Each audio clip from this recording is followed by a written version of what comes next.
오늘 우리는 거의 1200조 원이 넘는 대한민국 국민의 노후 자금을 책임지는 것이죠. 바로 국민연금의 아주 중대한 결정에 대해서 좀 깊게 파고 들어보고자 합니다. 최근 원달러 환율이 1470원대를 넘나들면서 굉장히 불안한 상황인데요. 이때 정부와 한국은행이 국민연금과 함께 외환시장 안정 조치를 연장하기로 했습니다. 이 결정이 과연 최선인지 굉장히 뜨거운 논쟁이 벌어지고 있습니다. 네, 맞습니다. 본격적인 논의에 앞서서 오늘 대화의 기본이 될 몇 가지 개념을 먼저 짚고 가는 게 좋을 것 같습니다. 이게 이 문제를 이해하는데 뭐랄까 필수적인 열쇠들이기 때문이죠. 가장 먼저 환해지라는 게 있는데요. 말 그대로 해지, 울타리를 친다는 뜻입니다. 해외에 투자한 자산의 가치가 환율 변동 때문에 오르거나 내리는 위험을 막기 위해서 현재 시점의 환율로 미래의 외화 가치를 딱 고정해두는 그런 금융 계약이라고 보시면 됩니다. 맞습니다. 일종의 보험이라고 생각하면 쉽죠. 환율이 불리하게 움직여도 손해를 보지 않는 대신에 반대로 유리하게 움직였을 때 얻을 수 있는 이익, 그러니까 환차익도 포기해야 하는 거고요. 그래서 국민연금은 장기 투자자니까 기본적으로는 이와 반대되는 환 오픈 전략을 원칙으로 삼아왔습니다. 단기적인 환율 변동에 일희일비하지 않고 위험과 이익을 모두 그냥 감수하는 전략이죠. 그렇죠. 그리고 바로 오늘 논쟁의 핵심인 전략적 환해지가 있습니다. 이건 평소에는 환 오픈 원칙을 지키다가 지금처럼 환율이 이례적으로 급등하는 비상 상황이 발생하면 국민연금이 보유한 해외 자산의 일부, 현재는 최대 10%까지를 일시적으로 해지해서 외환 시장에 달러를 공급하는 정책입니다. 그래서 오늘 우리의 질문은 바로 이겁니다. 국민연금은 국가경제의 위기 앞에 환율 방어의 구원투수로 나서야 하는가? 아니면 어떤 외부 요인에도 흔들리지 않고 오직 가입자의 수익률 극대화라는 본연의 임무에만 충실해야 하는가? 저는 국가경제 안정이라는 더 큰 틀에서 이 제한적인 전략적 환해지가 반드시 필요하다고 생각합니다. 그리고 저는 장기적인 데이터와 수익률 극대화를 위해서는 어떤 예외도 없이 환오픈 원칙을 일관되게 지켜야 한다고 주장합니다. 국민연금의 존재 이유라는 게 사실 딱 하나잖아요. 국민의 노후 자금을 안정적으로 운용하고 또 불려서 기금의 고갈 시점을 최대한 늦추는 겁니다. 이건 수많은 가입자들과의 사회적 계약이고 또 기금의 가장 중요한 fiduciary duty, 그러니까 수탁자 책임이거든요. 정부의 단기적인 정책 목표, 예를 들면 환율 안정이나 물가 관리 같은 걸 위해서 이 대원칙이 흔들려서는 절대 안 된다고 봅니다. 실제로 한 연구 보고서를 보면요. 이게 2010년부터 2021년까지 무려 12년간의 데이터를 분석한 건데 환율 변동이 국민연금의 해외 자산 수익률에 미친 순수한 영향이 거의 0에 수렴했습니다. 단기적으로는 환율이 크게 오르내리면서 수익률을 흔드는 것처럼 보이지만 긴 호흡으로 보면 결국에는 다 상쇄된다는 아주 명확한 증거죠. 그리고 더 흥미로운 사실은요. 해외 주식 같은 위험 자산의 수익률하고 환수익률 사이에는 뚜렷한 음의 상관관계, 이른바 자연 해지 효과라는 게 존재한다는 점입니다. 이게 쉽게 말해서 해외 증시가 좋을 땐 원화 가치가 강세를 보이는 경향이 있어서 자산 가격 상승분을 환손실이 일부 막아주고 반대로 해외 증시가 안 좋을 땐 원화 가치가 약세를 보여서 자산 가격 하락분을 환차익이 메워주는 그런 효과가 있다는 뜻입니다. 이런 명확한 데이터와 시장의 원리가 있는데도 불구하고 최근 연장된 전략적 환해지는 명백하게 국민의 이익에 반하는 결정입니다. 환율이 오를 때 당연히 누려야 할 그 막대한 환차익을 포기하라는 건데 이건 국민의 노후 자금을 희생시켜서 정부의 환율 방어 실패를 메우려는 시도이고 위험한 관치금융의 부활이라고 밖에는 볼 수가 없습니다. 그 말씀은 평온한 바다에서는 아주 훌륭한 항해술이라고 생각합니다. 하지만 지금 우리는 평온한 바다가 아니라 정말 집채만한 파도가 몰아치는 폭풍우의 한가운데 있거든요. 장기적인 평균값이라는 그 통계의 안락함에 기댄 채로 눈앞에 닥친 배의 침몰 위험을 외면해서는 안 됩니다. 원달러 환율이 1480원에 육박하는 현재 상황은요. 이건 단순한 변동성이 아니라 명백한 위기 상황입니다. 한국은행 총재조차 이걸 두고 물가와 양극화의 위기라고 명명하면서 그 심각성을 경고했잖아요. 국가경제라는 배가 좌초되면 그 안에 실린 국민연금이라는 소중한 화물 역시 온전히 지켜질 수가 없습니다. 나라가 있어야 연금도 있다. 이게 단순한 구호가 아니라 아주 냉정한 현실이라는 거죠. 대한민국 GDP의 50%를 넘어 1200조 원이 넘는 자산을 운용하는 국민연금은 원한다면 외환시장을 뒤흔들 수도 있고 반대로 아주 굳건한 방파제 역할을 할 수도 있는 거의 유일한 국내 기관입니다. 이런 막대한 영향력을 가진 기관이 우리는 우리만의 길을 가겠다 하면서 시장의 위기를 외면하는 건 책임 있는 자세가 아니라고 봅니다.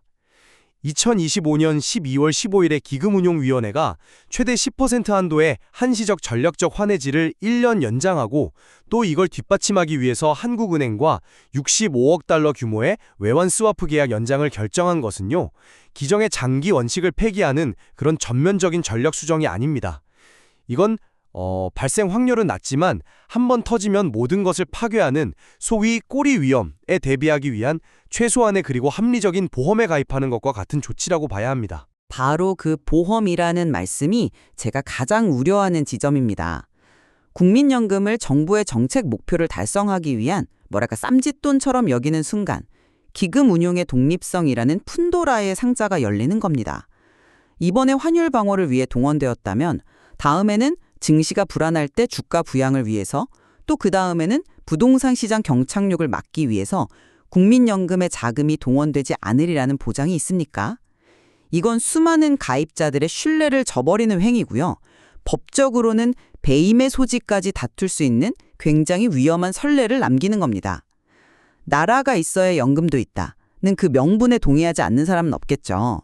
하지만 그 명분을 위해서 국민연금에게 대체 어디까지 희생을 강요할 수 있는 겁니까? 그 경계선은 누가 정하는 거죠? 저는 그 문제에 좀 다른 각도에서 접근하고 싶습니다. 국민연금은 고수익을 추구하는 그런 사모파드가 아니잖아요. 그 규모와 영향력에서 이미 국가 경제의 명운과 뗄 수 없는 관계에 놓인 거대한 공적 기금입니다. 독립성이라는 가치가 시장과 경제에 대한 무책임을 의미해서는 안 된다는 거죠. 한국은행 총재 역시 국민연금이 해외 투자 전략을 짤 때 국내 외환 시장과 거시경제에 미치는 영향을 함께 고려해야 한다고 공개적으로 지적한 바가 있습니다.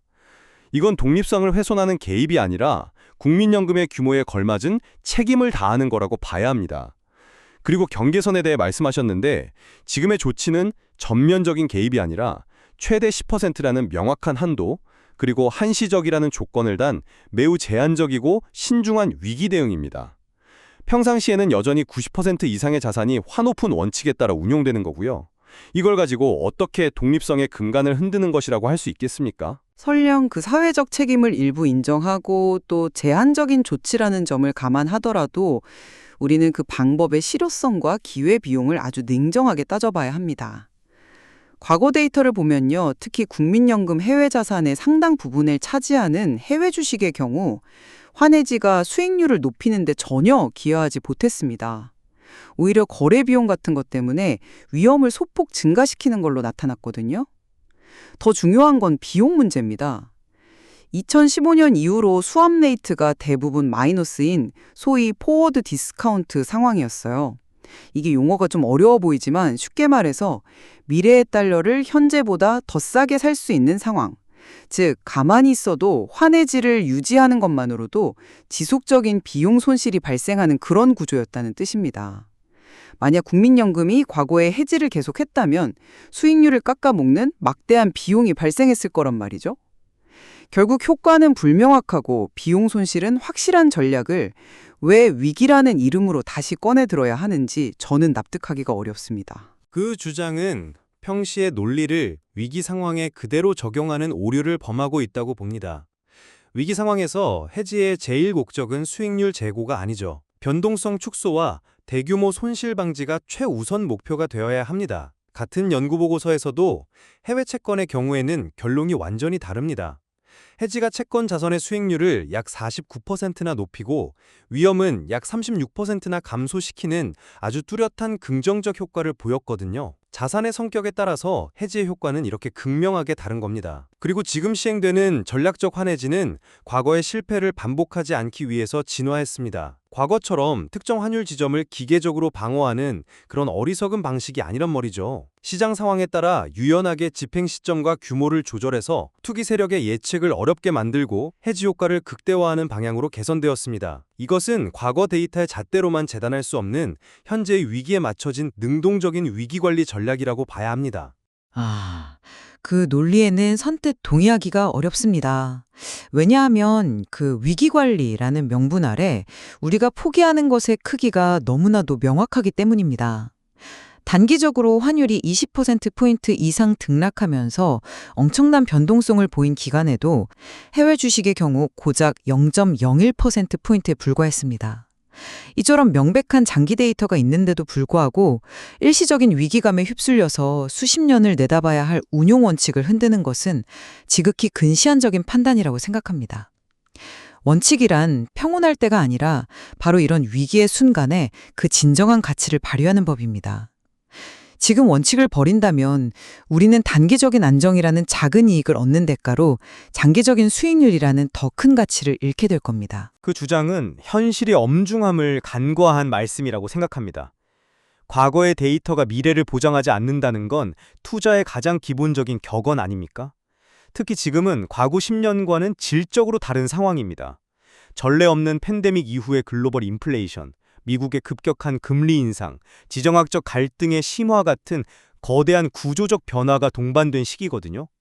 만약에 1480원대 고환율이 과거의 데이터처럼 평균으로 빠르게 회귀하지 않고 장기화되거나 혹은 여기서 더 치솟는 상황이 발생한다면 어떻게 하시겠습니까? 국민연금의 원화 기준 자산 가치는 그야말로 막대한 손실을 입게 될 겁니다. 불과 지난 11월에 환율이 잠시 안정되자 외환 스와프 계약이 사실상 중단됐다는 보도가 나왔다가 12월에 다시 환율이 급등하니까 계약을 즉시 연장한 것만 봐도 알 수 있습니다. 과거 데이터에 얽매이지 않고 현실의 위기에 기민하게 대응하고 있다는 명백한 증거죠. 우리는 과거의 지도에 의지해서 미지의 폭풍우를 헤쳐나갈 수는 없습니다. 이 문제의 본질은 결국 국민연금의 정체성을 어디에 둘 것인가에 대한 질문으로 귀결된다고 봅니다. 물론 국가경제 전체의 붕괴라는 극단적인 위험을 외면할 수는 없죠. 그 지적은 타당합니다.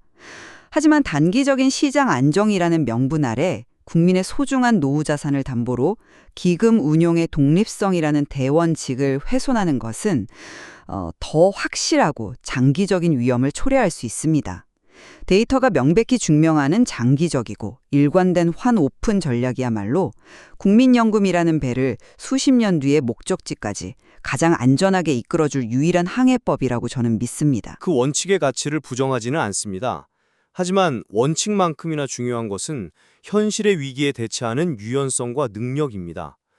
집에 불이 났는데 우리 집의 원칙은 자연 소화라면서 기다릴 수는 없는 노릇이잖아요. 제한적이고 유연하게 운용되는 지금의 전략적 환해지는 독립성의 포기가 아닙니다. 오히려 거시경제 전체의 붕괴라는 더 큰 화마로부터 국민의 자산을 지키기 위한 가장 책임감 있는 위험관리 전략이라고 봐야 합니다. 결국 국민연금의 환해지 논쟁은 단순히 어느 금융전략이 더 우월한가의 기술적인 문제를 넘어섭니다. 대한민국 최대 공적기금의 역할과 책임이 어디까지 확장되어야 하는가에 대한 아주 근본적인 철학의 질문으로 이어지는 것이죠. 맞습니다. 국민연금의 결정 하나하나가 우리 각자의 노후는 물론이고 국가경제 전체에 미치는 막대한 영향을 함께 숙고해야 할 아주 중요한 시점입니다. 오늘 나눈 이야기들이 이 복잡한 문제를 다각적으로 이해하는 데 도움이 되었기를 바랍니다. 자료에 담긴 더 깊은 통찰을 살펴보시는 것도 좋은 출발점이 될 것입니다.